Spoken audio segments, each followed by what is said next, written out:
you only make 5, and I run a decision through the computer system doesn't know that you make 5,000, not 10. So I'm going to get a loan approval, or I'm going to get an approved response from the computer system. So this loan officer is going to look at my DU or my LP, Fannie or Freddie's approval, and then they want me to provide them with the documentation to show that the income on that pre-approval that I put in the system is the income that should have been utilized. And so we're going to go through that piece as well. If you didn't do your pre-approval with me before you wrote your offer, and then you call me on the phone and you want me to give you a pre-approval letter without running your credit or doing anything, number one, I have no DU or LP. I cannot run a decision through the computer system unless credit is in my system. And number two, I don't have any paperwork to do a cross-qualification. And I can't even tell you, I've had phone calls before from other lenders saying, I need to cross-qualify your client. Can you talk to me about them? And it gets really silent really fast, and your chances of getting that house are slim to none. So that is something to be aware of, and that's, again, why we're really pushing on the get pre-approved piece. And give us time. Understand that you're not the only client. We treat you like you are our only client every single time we've got you on our phone. But obviously we're working with many people, and so we do need time. If you do the application, you've got to give us like 24 hours to be able to get to it, download every single document that you upload, rename every document, put it into folders that we can both access, download the actual application to the computer system, pull your credit, and then start to work through, adding your income, adding your assets, and truing everything up, and then decisioning your loan. Every single pre-approval takes 2 to 3 hours, really, to get through. And so just realize that you've got to give us that time. So if you can be diligent, be upfront, and get that pre-approval done before you fall in love with a house, that is your very best case scenario. One other thing that happened while you were gone, so I want to bring it up because it has to do with getting pre-approved.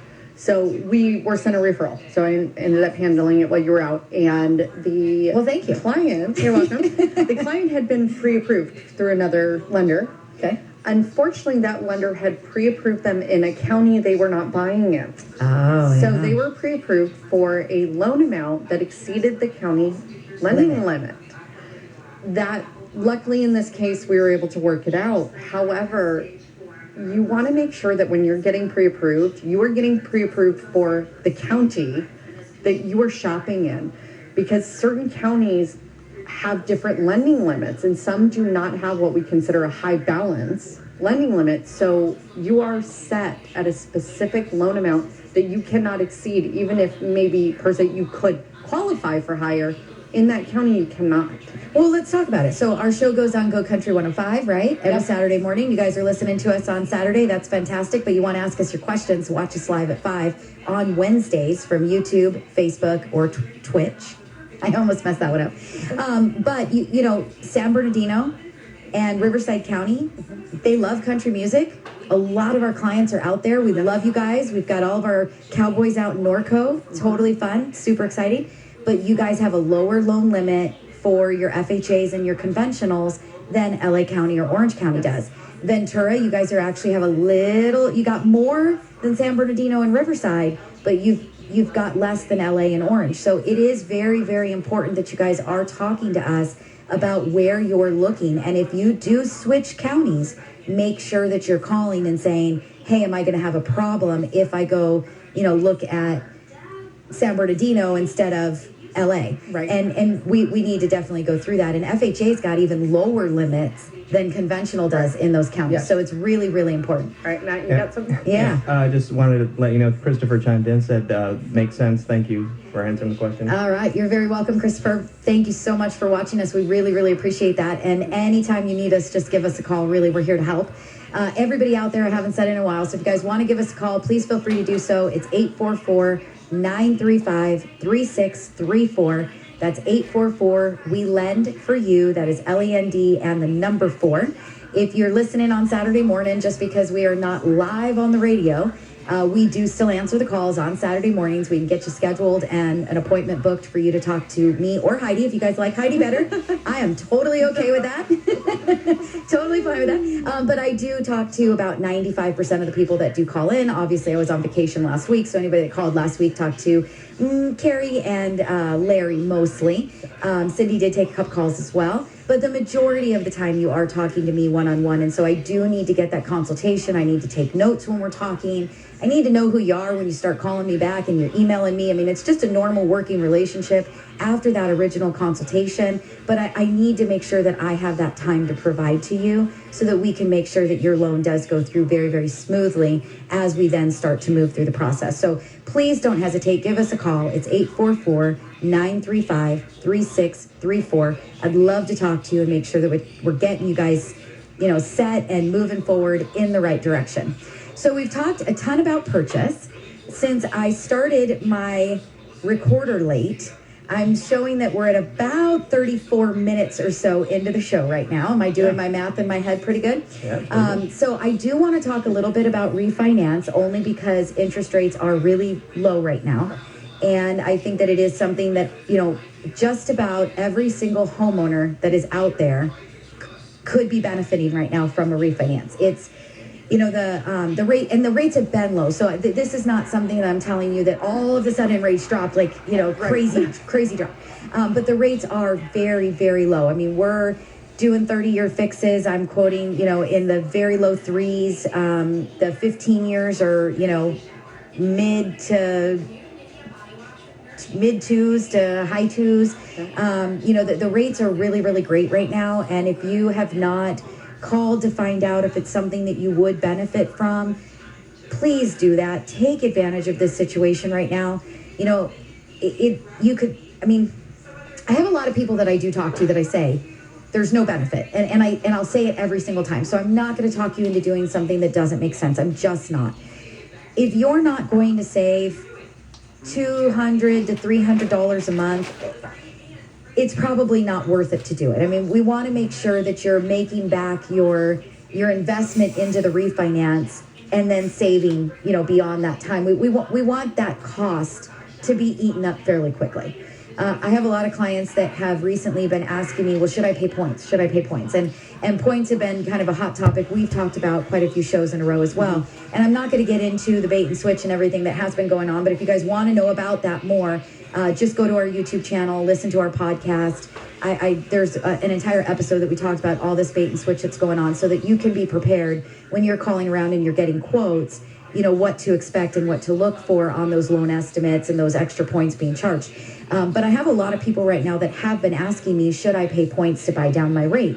And the interest rates are so low. I need everybody to try to understand this and grasp it. And I get it that you're just listening to my voice. So it's not like seeing it on paper. And I'm the kind of person where I learn by seeing and hearing at the same time. Everybody learns different.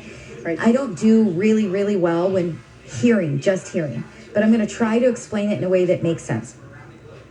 Right now, interest rates are so low. If the rate is 3.25, let's just say, and I'm just throwing a number out there, at 0 points, and you pay 1 point to buy your rate down to 2.75, let's just say, and it doesn't usually even buy it down that far, but it really 3.25, 1 point's about 3%. Yeah, I was like, wow. but even if you dropped your rate that much by paying 1 point, the difference in the monthly payment is very insignificant. And it depends on your loan size, so I can't give you a number, but let's just pretend it's anywhere from $15 to $35 a month. Now, that 1 point, though, is 1% of your loan amount. So if you've got a $400,000 loan amount, and that's an extra $4,000 on top of your normal closing costs, you got to take that $4,000 and divide it by, let's give it $30 a month. It's going to take you like 6 or 7 years to make your money back. And I get it. I have people tell me all the time, well, this is my forever home. I'm not leaving. And I hear it all the time. So every month after 7 years, I'm going to be saving money. Yes, you are. But things can happen. Things change. Number one, if interest rates drop again and you refinance again, boom, money gone. You just wasted it. Number two, something could come up. Somebody could get sick. Somebody could lose a job. You might need to move for some reason. You get relocated with your company. All of a sudden, you get a huge raise at work and you decide you're going to buy another property. There's a lot of things that happen where you think it's going to be your forever home. When you bought the house that you just sold that you were in for 1 year. 1 year. 1 year. Mm-hmm. You bought that house and told me, this is it. This is it until I move out of state. stay and retire. Right, well, retire. I'm nowhere She's near young. retiring. Heidi is quite a bit younger than me. She's not near retirement yet.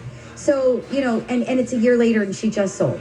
Right. So, you've got to think that things can come up, and 7 years is a really, really long time. 6 years is a really long time. 5 years is a really, really long time. I want to see you make your money back. I want to see you break even and start saving every single month within about 30 months at the most, 2.5 years. If you're not going to be saving, you're not going to break even within that 2.5 years, I don't want you to pay points. Will interest rates drop further? We don't know. Could they? Sure. Will they go up? Someday. Absolutely. We don't know. And yes, this could be the opportunity to get the lowest rate possible and never have to refinance your house again. But you just don't know. Yeah, and I love the it's my forever home, right? I can't wait to find a forever home. But it's not necessarily your forever loan.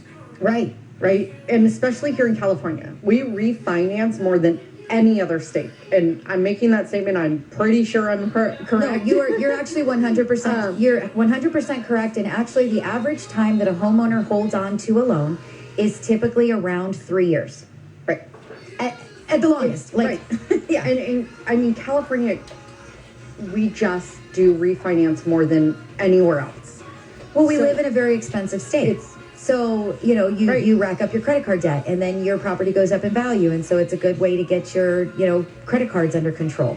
That's really kind of the biggest thing. Or it's a really expensive state and you can't afford to go buy that bigger house, but you just had another child and you need another bedroom. So your house went up in value and you're pulling money out to add on that bedroom, add on that bathroom. A lot of times people are adding on a second story. There's a lot of things that we're doing in California because it's not that easy to find a property that's got the extra bedroom or the extra bathroom, or upgrade to, out of that first time home buyer house to, that next to the step. next house, right? Yeah. It takes longer. Also, the cost to refinance in California is not as much as the cost to refinance, say, and I'm going to use New York because New York is an extreme example. Oh, Texas is expensive too. Yeah, New York is a lot more, but It is, yeah. there are certain states where you just don't refinance because the cost is so astronomical that you're really not doing it unless you're saving thousands. Right. Which does happen in places like that. But so you say it's your forever home, and you may be there forever, right? My in-laws have lived in their house for 42 years, but they've probably refinanced 12 times. Right. So paying points, like Debbie said, you have to be able to recoup that money and then save. Right. To really make it worth, your time. I had one scenario while you were gone, and I was running all the numbers and just honestly trying to almost beg this person not to pay points. Right. And sometimes points make sense. I just had one that came up this week where they're cashing out, which is a little bit more expensive of a refinance. When we do a cash out and we go up to 80% loan to value versus 75% loan to value, the interest rate goes up again. So the higher that your loan to value and you're cashing out, the higher that the interest rate is. Right. And so, there's always that opportunity. And then, wait 3-4 months. Don't maintain the rate. Everything kind of updates on the credit report, and then refinance again as a rate and term and get a better rate.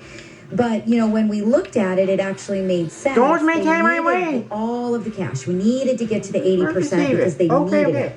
Okay, that's totally fine. If we pay, their loan amount was right around $400,000. So it's a perfect example.